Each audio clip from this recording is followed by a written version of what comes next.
Right now, the biggest anime studio is probably MAPPA, and with that being the case, I have some not so fun things that I want to talk about. I love anime, I always have. However, I've started to sway away from the culture, and as time goes on, I do so more and more. This is because it's mainstream now. Because it's so mainstream, there's now a new problem in which fucking idiots decide to now indulge in it. There are two sides to this problem. One side being the weirdos who share how weird they are. 21 minutes until I gotta go, so I told that girl.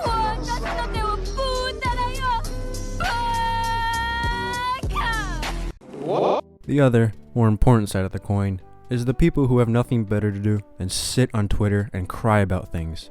It's the latter that we're going to talk about today. There's a video that's been in circulation on YouTube that goes over what we dub the MAPPA effect. This video by Sammy already and Fatsuki go over it in detail, but to sum it up, mangas that are kinda big in Japan are skyrocketed in popularity globally through MAPPA's adaptation of the source material. It takes manga that are, decently popular in Japan, like Jujutsu Kaisen and Chainsaw Man, and blowing them up. However, this isn't without its controversies. Let's go through the most notable ones. The first one is MAPPA's resource management, but to know why that's important, we gotta understand the production quality of its anime.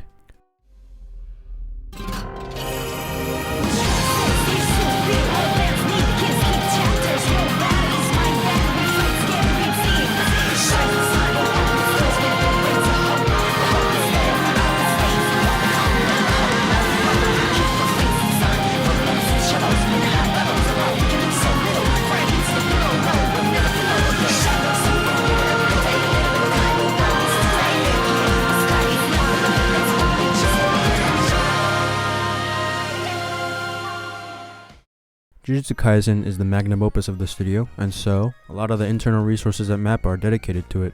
This one isn't a direct issue, but let's talk about the indirect ones. One thing that I want to bring up is that making anime is hard. MAPPA will take on any anime that has the potential to be big. However, this means that the people behind the scenes get to enjoy Happy Go Slavery Simulator 9. This got so bad to the point where the original director of Jujutsu Kaisen has gone ahead and left to go work on other things. Yes, Jujutsu Kaisen is great, but it's great at the expense of the workers, but that's kinda just what the work culture in Japan is right now, so what can you do? Now let's move on to Hell's Paradise. Again, going off of how big JJK is, it's decently evident that MAPPA doesn't really give a shit about Hell's Paradise. Well, not to the extent of JJK. Many of the fights don't compare to the first fight Gojo has with Sukuna, which is at the very goddamn start of the show, by the way. In my personal opinion, I think that Hell's Paradise doesn't match the grand scale that is present within the other two Dark Trio members, being JJK and Chainsaw Man. The Shinsenkyo Island was cool, but it felt like it could have been part of a greater narrative that was never explored. Though I felt that way, still a cool show, thumbs up all around in my eyes, but people are definitely noticing and complaining about it. Some anime get more money and people invested into it, and the others don't. Simple as that. Yet people aren't aware of this, nor are they aware of the fact that MAPPA employees are slaving away to make these fucking anime. And then they bitch like the little bitches they are. Look at this. And now look at this. Like genuinely, what the fuck? Now on to the next point, being people hating on the style MAPPA chooses to portray their shows in. Let's get into some of the big boys at MAPPA, being AOT and Chainsaw Man. To give props to MAPPA, no one wanted to take on Attack on Titan due to its massive scale. And Chainsaw Man was something that I cannot imagine being done really well by any other studio. However, there will always be complaints. A big one within AOT is the loss in saturation and the CGI. Which studio couldn't continue making AOT due to the scale of Season 4 again, and their lack of resources? MAPPA took on the series, and with it came a change in art style. However, there was also a change in the colors, as Wit Studio very much used a more vibrant tone to depict the show. The lower saturation made the CGI stand out just that much more in people's eyes. However, in my personal opinion, this is something that is completely wrong. The difference in color and saturation make the pink-ass Titans stand out way more, and by proxy, the CGI more noticeable. I mean like, dude.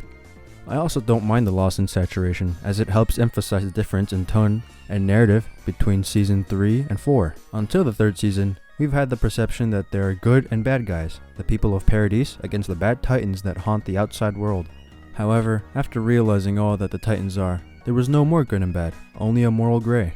Eren realizes this and becomes the villain of the world to save the people close to him. The drastic change in character dynamic calls for the loss in saturation, as just like how the morally right is no longer as clear as black and white, there isn't a stark difference between color and the animation. I thought that this was not only intentional, but genius. And though I won't know whether or not it was or wasn't intentional, it's fucking cool. Also, the CGI isn't that bad. In some cases, it's decently noticeable, but with the Titans, it ain't bad. In my opinion, this is some of the best CGI we've seen used in conjunction with standard 2D anime. CGI that was a bit more jarring was shown in the first episode in Chainsaw Man, which still wasn't too bad, but definitely more noticeable. Chainsaw Man gets a lot of hate, from not only its Western audience, but also its Japanese audience surprisingly. This is because of not only the CGI, but because of how the director of the anime took on the show. There was more importance placed on the cinematic aspect rather than the more fast-paced action.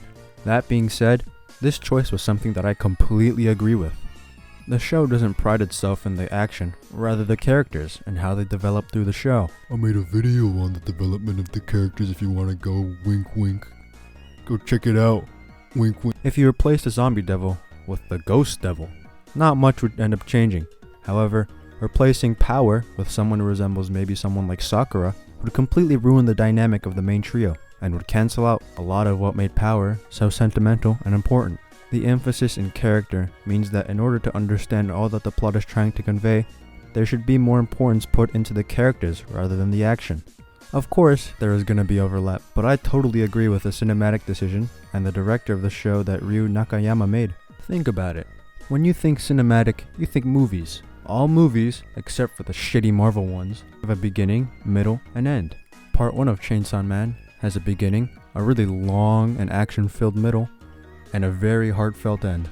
This progression doesn't center around the action, but rather the characters, and how they change throughout the show. That being said, action is cool, but I would like more importance placed on the characters, as you know, that's what the whole thing is about. There's been some news going around that Ryu Nakayama isn't going to be working on the next season, and if that ends up being true, that will in my opinion make for a worse adaptation. But until we see how season 2 holds up, we won't know.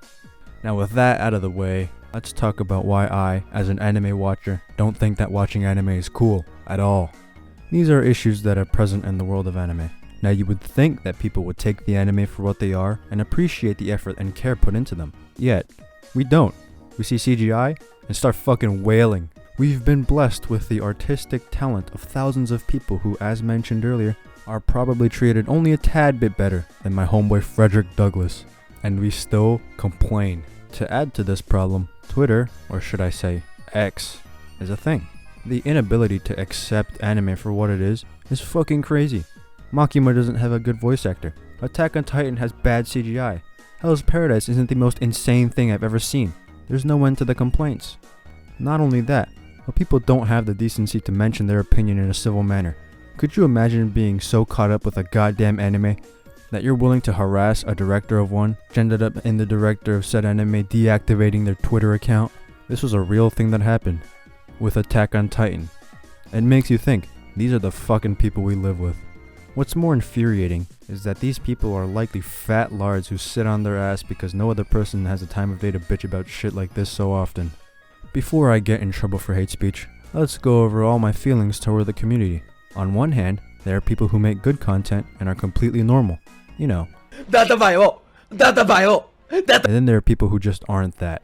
People won't ever stop bitching, and anime just happened to be caught in the crossfire.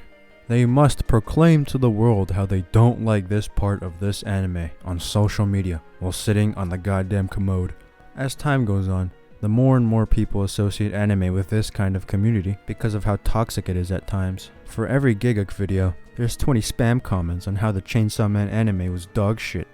This even crosses over into VTubing. Now I don't watch VTubers or streamers at all, but taking a look over at the VTuber scene, it's kinda fucked. So there's this one VTuber, Mori Calliope, or however you say that name, and she makes music, and she releases an album. Now, in one of the various tweets that are meant to promote the album, she lists off all the people who she worked with to make it.